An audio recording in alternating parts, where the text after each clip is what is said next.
15 वर्ष राबूनही उपाशीच 3 महिन्यांचा पगार थकून कंत्राटी कामगारांचा संताप. माजी नगराध्यक्षांवर गंभीर आरोप. दिवस रात्र शहर स्वच्छ ठेवणाऱ्या कामगारांचा न्यायासाठी एल्गार. हेलपाटे मारूनही पगार नाही, EPF ही थकीत, असा गंभीर आरोप. अंबाजोगाई नगर परिषदेतील कंत्राटी स्वच्छता कामगारांचा संताप अखेर उफाळून आला आहे.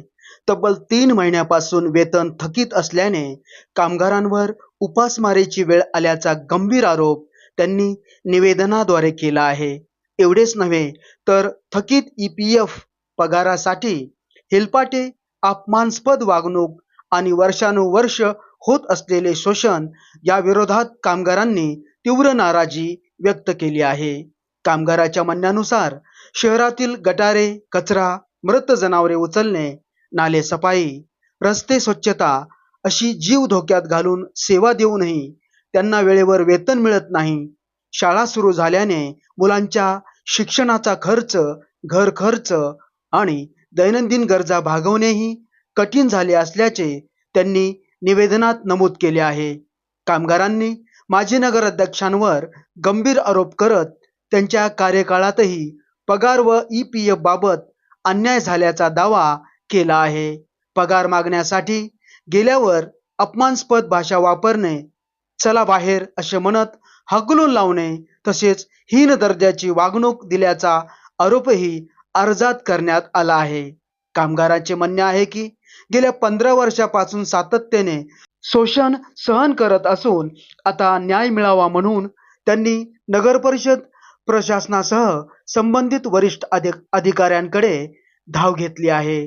तसेच दोषींवर कठोर कारवाई करून 3 महिन्यांचे थकीत वेतन व EPF रक्कम तातडीने अदा करावी अशी मागणी करण्यात आली आहे. आता प्रशासन या गंभीर आरोपांची दखल घेऊन कामगारांना न्याय देणार का, की पुन्हा आश्वासनांचीच धूळफेक होणार, असा प्रश्न अंबाजोगाईकरांमध्ये उपस्थित होत आहे.